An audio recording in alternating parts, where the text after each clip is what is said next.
one thing that's important that I wanted to raise before even I get to discussing the situation that is specific to the Democratic Republic of Congo is the fact that when you look at the situation, what we've seen developments, political developments on the continent in the last decade, I think it is fair to say that the great majority of the population in Africa, particularly in the major cities, are embracing democracy.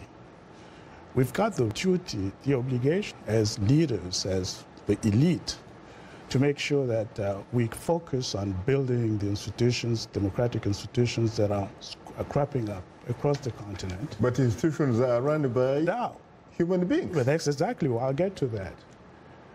If we talk about the situation in which we are today, Democratic Republic of Congo, my friend here is talking about the fact that we don't want to rush. You know, we don't want to get into a preparation process that eventually leads to faulty elections. I would agree to that.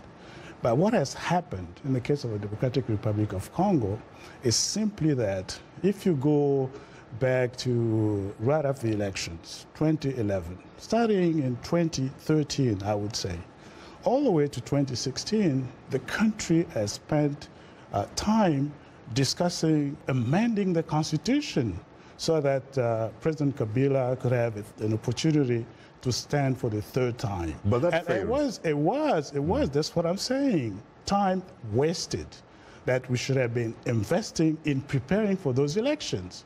This is critically important. I think it has to be brought up and underlined.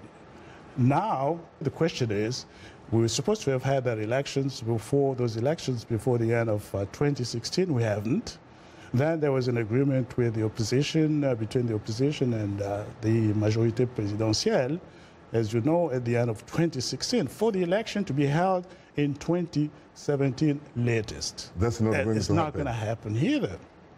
Now, somebody is certainly responsible for this. I see. And in my background, when you have a leader who's topping an institution, as people say, the buck stops here. Mm-hmm. It's got to account. Why are we unable?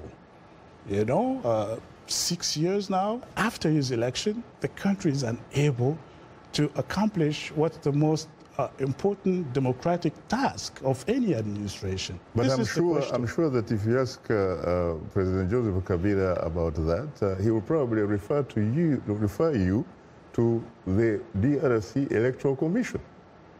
Correct? Well, the DRC Electoral Commission nowadays, we know this is something that is only independent by name. And then he can also tell you about, of course, the Constitutional Court ruling.